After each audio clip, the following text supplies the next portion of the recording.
If your shotgun has a vent rib, you're 60 seconds away from running a red dot. Let's talk about one of the most common problems we hear from shotgun owners. My shotgun is not tapped or drilled, so how do I mount a red dot onto this?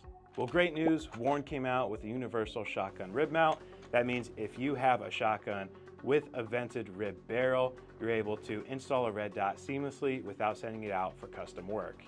So this mount clamps directly onto your vent's rib, and I'll show you in a second how to install this onto the shotgun and then how to install the optic onto the mount. But first, just know that it installs the RMR footprint, the DPP footprint, the RMSc footprint, and the Docter Noblex footprint.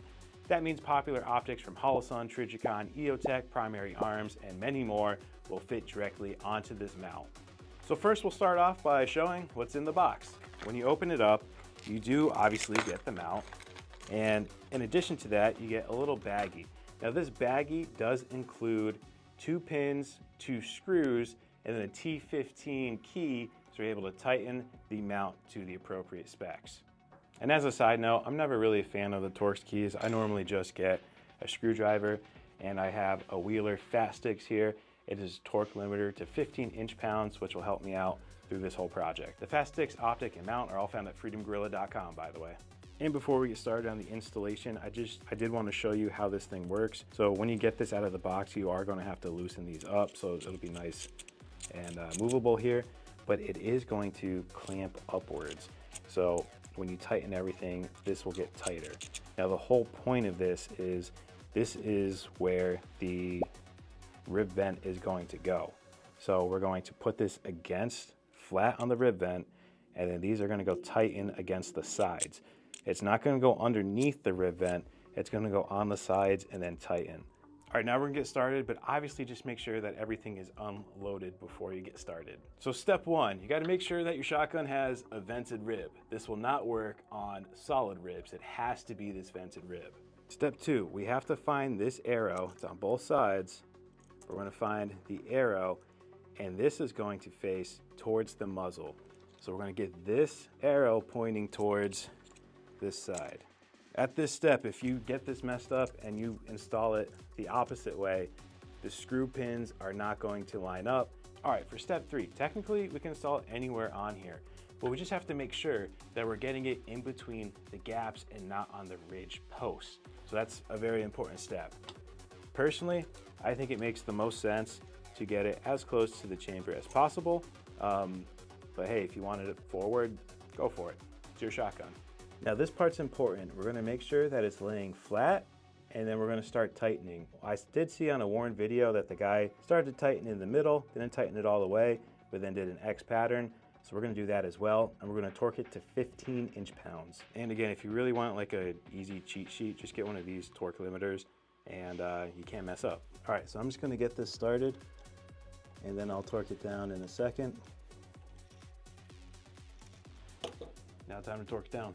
So the bit just pops in there, this goes in your screwdriver, and we're gonna tighten until we hear it click. And then we know it's torqued, so we go to the other side, and we'll just keep repeating that process. Just make sure you never loosen any of these with the torque limiter on. Make sure to take that off and then loosen up. This is for tightening only. All right, now that everything is nice and snug, we have to make sure that it clamped properly and that it's sitting flush. So to me, everything looked like it did what it was supposed to, which I am very happy with. And I mentioned it before, but these clamps on the side, they're not supposed to go underneath this ridge vent, they go on the side of it. If it did go underneath, then this would look lopsided. So it is sitting flush and it is torqued correctly, so now we could go over the proper way to install red dots. All right, so let's go over the screws and the pins that it gives you, and I'll show you how to install the optics. I do want to mention, they do give you one set of screws here. They're like M3 screws, I'm pretty sure. It doesn't say. Pretty positive they're M3 screws. I'll just go over all the screws that you need, and then I'm pretty sure they were thinking that you would use the screws that come with your optic. So if you are using a Docter Noblex optic, like the Primary Arms RS10, you can use M3 screws. If you're using a DPP footprint, like the SCS 320, the Vortex Defender XL, or an EOTech eFlex, you're using M4 screws. If you're using an RMSc footprint, like the Siley here, you're using M4 screws. And finally, if you're using an RMR footprint, like the 507 Comp or 507C, then you're going to use the 632 screws. And again, all these screws should come with the optics. However, if you do need extra screws, we sell them at freedomgorilla.com. Okay, so here's the plate, here's the pins. We're going to start with the RMR Optics. You're going to find this hole on the outside. And we're going to put one pin right here, and then we're going to put the other pin on the exact opposite side right here, the outermost circle. So if you're using an RMR optic like the Holosun's 507C, 407C, 507 Comp, 508T, SRO, RMR, anything like that, that's what it should look like. And again, you're going to use 632 screws. So that'll mount right there. So that mounts and sits just like that. And then you would obviously screw those in, again to 15 inch-pounds. Okay, so next I'll do the RMSc footprint, and instead of doing the outermost, you're doing the circle right next to it.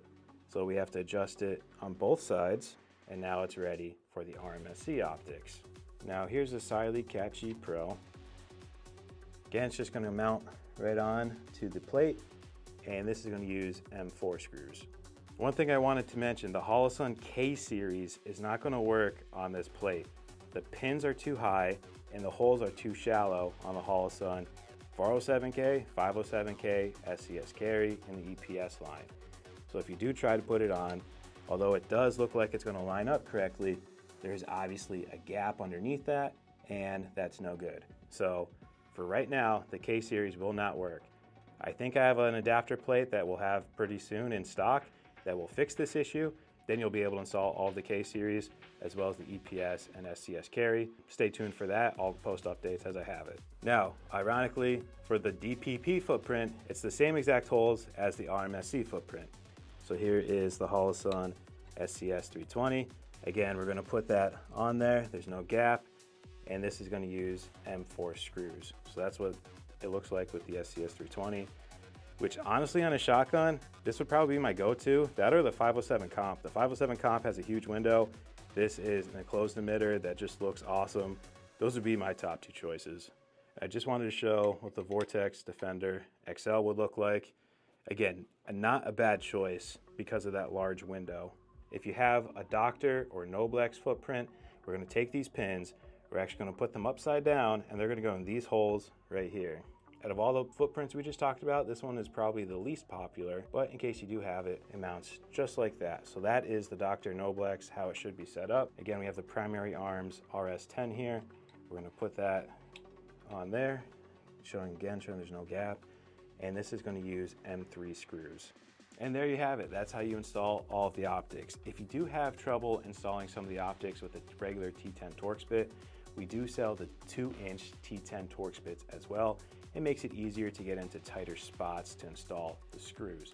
Again, that's all found at freedomgorilla.com. All right, and one last benefit I wanted to mention about this mount in particular, if you did by chance have a shotgun that was drilled and tapped, yes, you could install a pick rail here, and then you can install the pick rail adapter and the red dot on top of that, but it will sit very high compared to this. This does sit very low, so that does give you a nice advantage for this specific mount. Now, this mount was specifically for pistol red dots.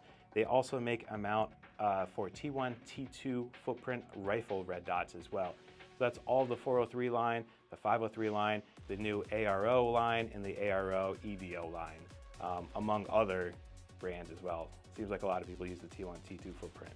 So that mount will also work directly on the ridge vent. If you have any questions on this red dot mount, hit us up, freedomgorilla.com.